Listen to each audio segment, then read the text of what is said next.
We're speaking with the president of the Rural Fire Service Association, Scott Campbell. Scott, it sounds like a lot of hard work's paid off with an announcement the Perrottet government's made today. Look, thank you, Rick. It certainly has. This has been a long-term battle of ours that we've had with government to increase the level of impairment payments for volunteer emergency service if they were injured. And when it comes to those emergency service workers, you're obviously from the Association of Volunteers for Rural Fire Service, but what does this announcement, as you understand it, cover in terms of types of volunteers that will get some additional compensation if they're injured or hurt while they're volunteering? Look, this will cover all emergency service volunteers, Rural Fire Service, VRA, SES, Marine Rescue. And what it does is gives us the assurance that if we are injured in the line of duty, that we will have the full coverage now and the full benefit of that payment that is welcomed there by normal workers.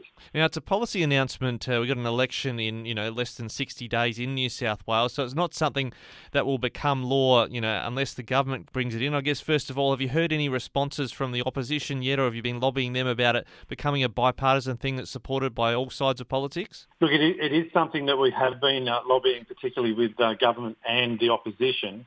And currently, whilst we've had some good discussion with the opposition, we still haven't as yet seen a commitment that is explicitly the same as what we've seen today by the ministers.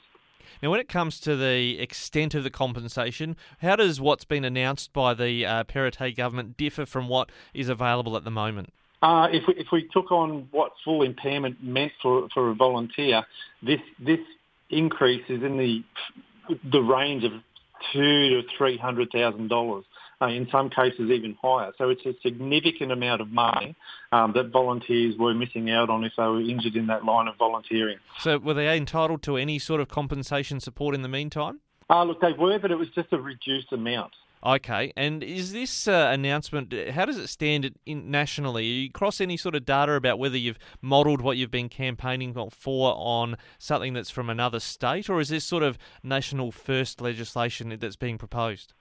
Look, this is national first for us, and through another body, CAPFA, which looks after all emergency service volunteers throughout the country. They are also taking this battle on in future weeks, using this as the pre for that.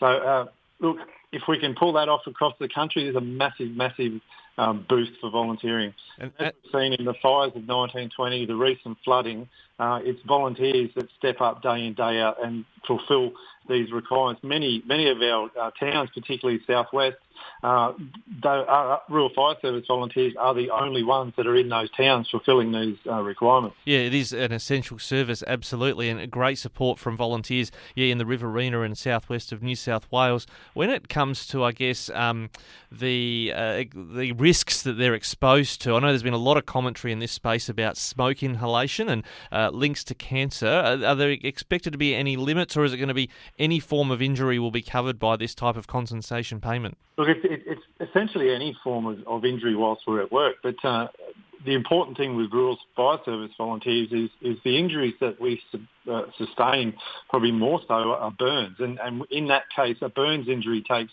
months, years to heal. Sometimes they don't heal perfectly, and that person suffers, for months, the rest of their life. And this impairment payment will certainly ease some of those burdens. Absolutely. Well, we will reach out to the opposition, just see where they're at on this one as well.